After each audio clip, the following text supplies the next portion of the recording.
is Ligeia Ricciardi, the Chief Transformation Officer at Carium, and I'm here today with the Digital Health Live Summit in the CES 2020 studio, and I have the pleasure of speaking with Matt Thomas, who is with Medtronic, where he is the GM of pain stimulation. Tell us a little bit about Medtronic and your role there, if you would, Matt. Sure. So Medtronic has a pain therapies business, and that business includes spinal cord stimulation for pain, nerve ablation, an intrathecal pump business, and a kyphoplasty business that also treats spinal tumors. So pain therapies is part of a broader business within Medtronic.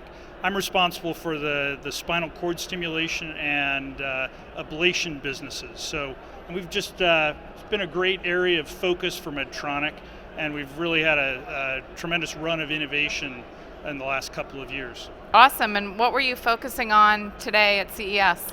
So today we were talking about objective outcomes and how we use objective measures to dose stimulation. So spinal cord stimulation is about the delivery of electrical energy to the spinal cord.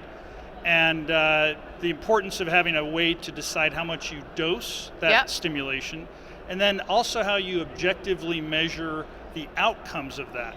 So today, pain is basically measured with something called the VAS score. It's the smiley face you see, that little chart in the emergency room or doctor's office. Sure. That's pretty imprecise? bad technology. Imprecise, I think that's a good way to say it. To capture it. So with that imprecision, right, that creates problems with payers. Am I getting a good benefit for the investment I make? Right. It's tough for patients to know what to expect I think it can be stressful for patients. I know it may be better than some other options, but it can be hard to know how to interpret it. Yeah, what works. So the ability to use objective measures that are quantifiable and go beyond the VAS score is really important. And so Medtronic today has the smallest rechargeable spinal cord stimulator. It's called Intellis. And as a part of that stimulator, it has an accelerometer, and we use that data to capture and provide a physician and patients objective outcomes for what's happening once they use spinal cord stimulation. Okay. So are there any other innovations that you've been talking about here that you wanted to highlight? Yeah, so in addition, so you can think about spinal cord stimulation, there's the hardware layer. Yeah. Think about it like your computer, and then there's the software layer, which is like Windows or iOS. And so the way the device is programmed has significant impact on outcomes. So about 2 years ago, Medtronic released a method of programming called Evolve.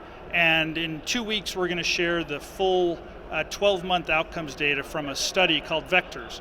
The 3-month, 6-month data has been tremendous, and we're excited about that.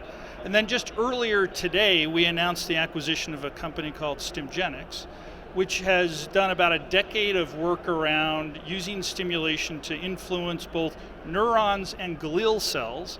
Glial cells make up about 12-to-1 ratio with neurons in your spinal cord. And so not only have they done this work to develop this algorithm, but they've been running a randomized controlled trial to demonstrate the clinical outcomes of it as well. So we haven't been talking about that until a few hours ago. It wasn't public, but we're really excited about that method of programming on Intellis, our spinal cord stimulator. That is very exciting. Thanks for sharing today, Matt, at the Digital Health Live Summit here in Las Vegas at CES 2020.